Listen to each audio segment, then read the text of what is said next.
O ministro Ricardo Lewandowski, do Supremo Tribunal Federal, acolheu um pedido da rede para exigir que os sindicatos sejam comunicados sobre acordos individuais entre empresas e empregado para suspensão temporária do contrato de trabalho ou redução da jornada, de acordo com o que foi previsto pela medida provisória editada na semana passada, elaborada para enfrentar a crise econômica causada pela pandemia do coronavírus.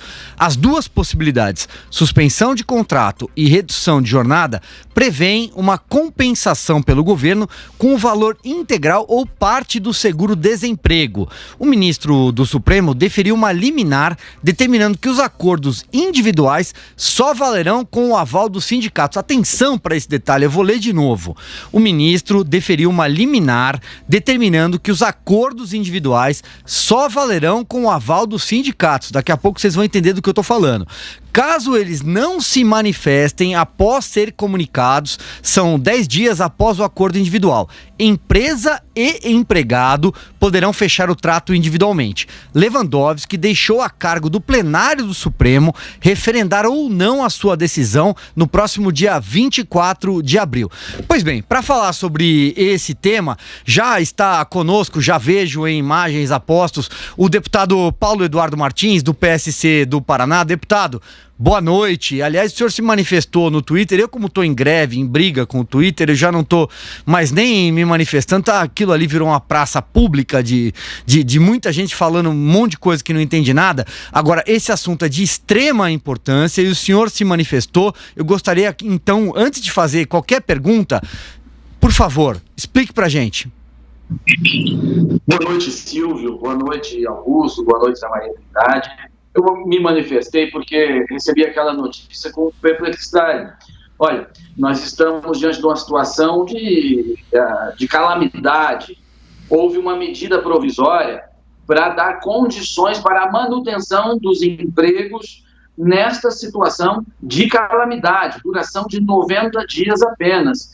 E então o ministro Ricardo Lewandowski, com a sua decisão, coloca os sindicatos no jogo novamente, joga o poder sobre esses acordos para os sindicatos e inviabiliza, obviamente, a intenção da medida provisória, pois ele burocratiza o processo, coloca um terceiro na negociação, que é o sindicato, para falar em torno de um coletivo, e ignora, assim, a particularidade de cada empresa, sua situação de caixa, sua situação de produção, que ela pode tratar com os próprios empregados ali diretamente, que estão envolvidos e conhecem essa realidade também, para jogar poder para sindicalista. Me parece que a decisão do Lewandowski é muito mais política do que técnica, pois ele se apega até a pontos da Constituição, que falam em negociação coletiva, mas fala também em melhora da condição social do trabalhador, o que é óbvio que nós não estamos tratando disso aqui.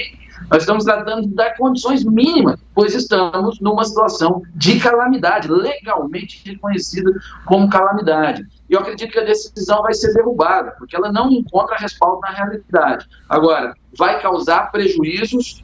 Eu tenho recebido telefonemas de empresários que já tinham acordos encaminhados com os seus funcionários e que não mais poderão agora se ancorar nesses acordos porque ficaram com insegurança jurídica e vão acabar demitindo funcionários. Teve um que disse: eu não aguento mais, eu vou acabar demitindo meus 80, que eu não vou ficar na mão do sindicato. Exatamente. Deputado, eu vou passar aqui a palavra para o José Maria Trindade, que tem um questionamento ao senhor, mas é inacreditável, num momento como esse que o país está passando, quando a empresa busca um acordo com o empregado, chamar à baila o sindicato. É inacreditável, pelo menos na minha humilde visão. Diga lá, José Maria.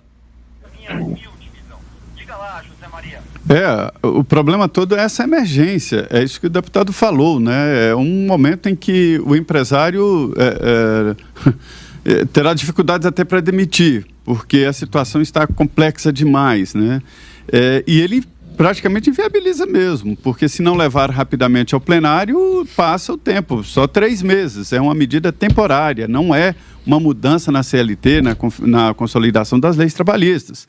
É uma medida que vale apenas para este momento. Deputado, o que eu estou sentindo através de posicionamentos do próprio judiciário e tal, é o seguinte, é de que não adianta muito o Congresso votar. Se o Congresso votar essa medida provisória, tudo vai depender do Supremo Tribunal Federal. Há um gigantismo, né, no Judiciário.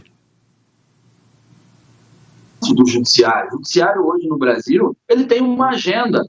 Os ministros são ativistas. Se o Congresso aprova alguma coisa ou o Palácio do Planalto edita uma medida provisória que eles não concordam, alguém provoca, no caso a rede existe para isso praticamente, aciona o Supremo para tudo, e o Supremo que podia dizer, não, isso aqui não é comigo, não, ele vai lá e age. Não, o ministro Lewandowski deu um histórico disso e não agiu diferente dessa vez. Isso faz com que os poderes no Brasil não sejam harmônicos e independentes. Hoje há um desequilíbrio e o poder mais forte é o poder judiciário.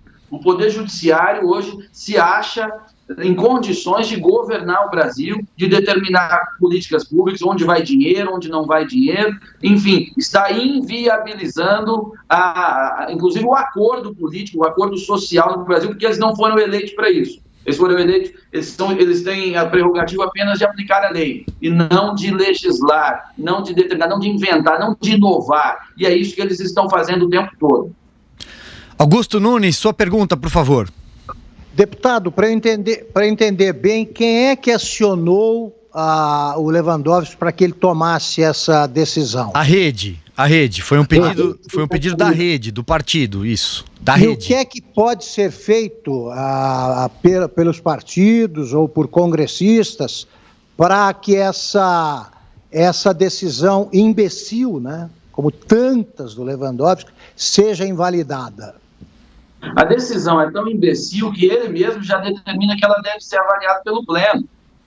Então, é inócuo qualquer nova ação sobre isso, né, ação jurídica sobre isso, porque ela já vai ser apreciada pelo Pleno do Supremo Tribunal Federal. O problema é o tempo e a insegurança. Seria para o fim do mês, o Toffoli já sinalizou que deve antecipar, porque é urgente mesmo, assim não tem como ficar dessa maneira, mas deve ser no dia 16. Então já perde-se muito tempo, já havia acordos realizados.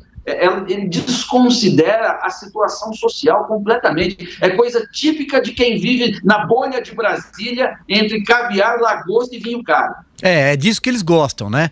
É disso que eles gostam. E não é exagero, deputado, o senhor me corrija se o senhor pensar de forma diferente, que essa decisão do Lewandowski, que vai ali nas suas raízes, né, petistas, de sindicalista talvez, vai causar mais desemprego no Brasil.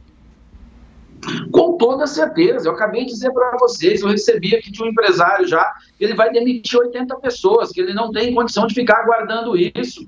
Imagine quantas dessas situações não estão se repetindo neste momento no Brasil.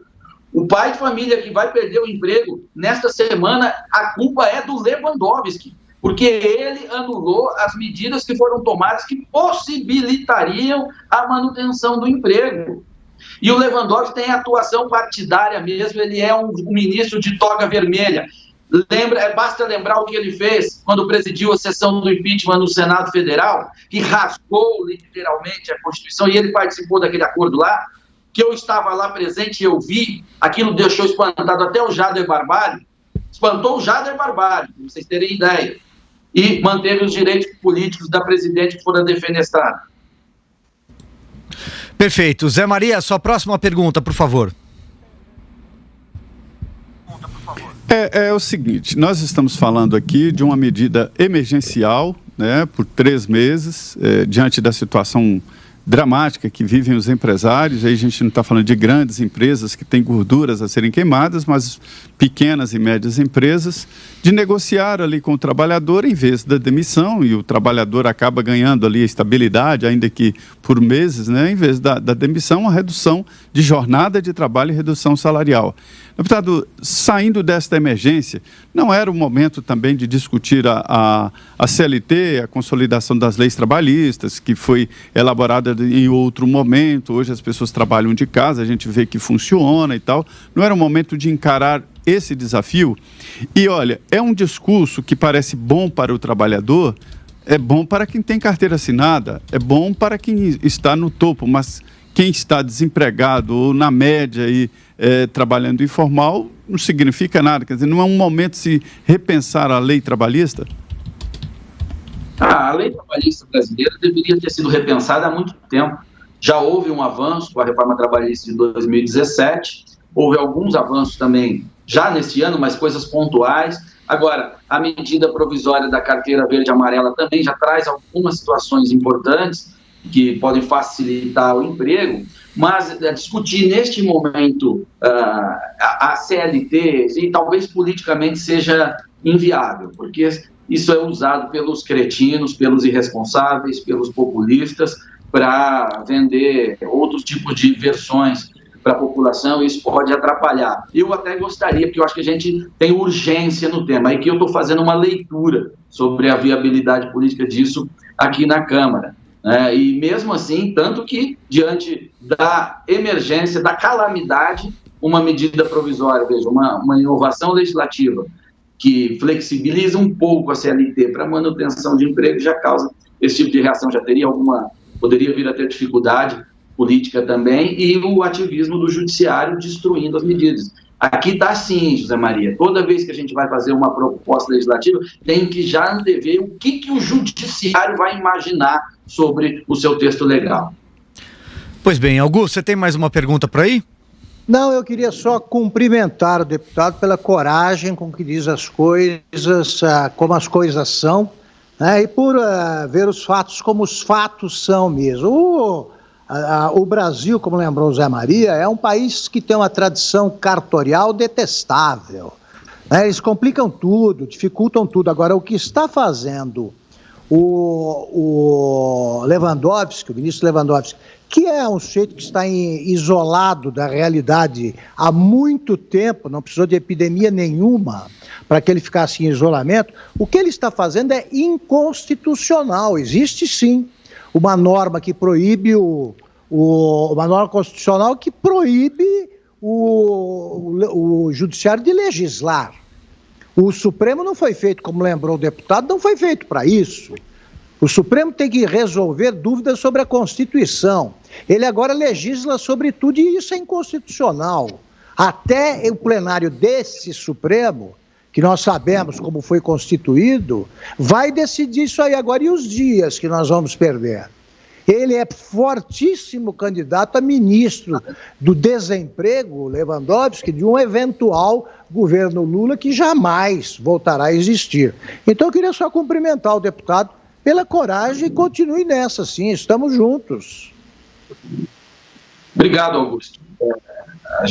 Eu tenho até uma conduta um tanto prudente no meu movimentar político e tal, mas as minhas exposições eu procuro ser claro e veemente. E agora a gente está sendo cobrado, eu tenho uma realidade batendo na minha porta, eu tenho uma realidade chegando no meu WhatsApp toda hora, de pessoas perdendo emprego. Aí um sujeito desse, que nunca conheceu o desemprego, porque sempre teve encostado em alguém, muito provavelmente, vem e toma uma decisão assim e inviabiliza a vida das pessoas. Tem gente desesperada, isso é sério, isso não é uma brincadeira, não é um alarmismo gratuito que eu estou fazendo aqui. Há situações assim, o país está parado. Augusto, no Paraná a arrecadação já caiu de 65%. Logo, nós não teremos como nem manter qualquer medida de ajuste social, até manutenção do SUS, enfim, nós estamos com uma contagem regressiva. E aí eu tenho que manter calma para ver um Lewandowski fazer o que está fazendo, a crueldade que ele está fazendo. Desculpe, eu não consigo. O Lewandowski não é candidato a ministro do desemprego, não, viu, Augusto? Ele já é o imperador do desemprego. Neste momento, eu repito, todo pai de família que perdeu o emprego, lembre-se, coloque na conta do Lewandowski. Perfeito. Deputado, para a gente encerrar, eu queria fazer uma pergunta aqui um pouco fora desse escopo que a gente estava conversando, um assunto absolutamente importante, e o senhor está à frente nessa discussão, trouxe isso à baila, jogou luz, e parabenizo o senhor por isso, que é a questão, olha, eu tenho uma notícia, saiu agora há pouco no Estadão, um juiz federal de Brasília determinando o bloqueio dos fundos eleitoral e partidário para que os valores, que somam quase 3 bilhões de reais, a gente fala isso aqui todo santo dia sejam destinados ao combate ao coronavírus. O senhor que está aí, ainda virtualmente, algumas votações ocorrem virtualmente, mas evidentemente tem contato com a bancada, tem contato com os líderes e tal. Quando é que o Congresso Nacional vai tomar vergonha na cara e destinar dinheiro do fundo eleitoral e partidário para o combate ao coronavírus? Tem que ser logo. O Congresso Nacional não pode ficar sangrando do jeito que está sangrando, postergando essa atitude que ele tem que tomar. Não tem nenhum cabimento dinheiro público, que falta para tudo nesta situação e para a eleição. É até a desmoralização do Congresso, até do candidato que vai usar dinheiro desse. Se a eleição houver, né? Nós temos isso ainda, nem temos essa certeza. Então o Congresso tem que se reconectar com a sociedade, com a realidade financeira, fiscal do país e tomar essa medida. Tem que ser para breve, nas próximas semanas. É claro que a agenda ela fica um tanto complicada mesmo, porque há situações de governo, né, que estão sendo votadas, e esse rito aqui na Câmara, esse rito online, ele não é legal, ele é perigoso. Eu até estou em Brasília, vim a Brasília, estou aqui há 2, 3 semanas para acompanhar a pauta, como está sendo feito esses acordos, para não deixar com que, ou pelo menos tentar não deixar com que iniciativas legislativas que lesem ainda mais o país sejam pautadas, porque o rito permite praticamente uma aprovação sumária. É bem delicado isso. Agora o Congresso tem que fazer. O financiamento público de campanha ele já é um erro em si, já não deveria existir, devia ser privado, 100% privado e acabou. Né? Mas, então, já é um debate que a gente deveria ter feito antes. E agora, então, faltando dinheiro para máscara, para remédio, para internação, falar em dinheiro para eleição é demais. Eu só não concordo com a decisão do juiz, porque também isso é ativismo. Esse é papel do Congresso. O Congresso tem que fazer. Eu louvo ele, porque ele está usando até os meios que tem, mas como a gente falava que eu não quero um Supremo ativista, isso também se enquadra. É papel do Congresso. O Congresso não pode se omitir. Perfeito. Deputado Paulo Martins, muito obrigado, do PSC do Paraná, que gentilmente nos atende sempre que chamado. Mais uma vez, muito obrigado, viu, deputado? É sempre um prazer. Desculpem o meu mau humor, mas é que nesse momento... Não, mas é caso. É caso de mau humor, sim. O senhor está absolutamente correto. Muito obrigado. Boa noite. Boa noite.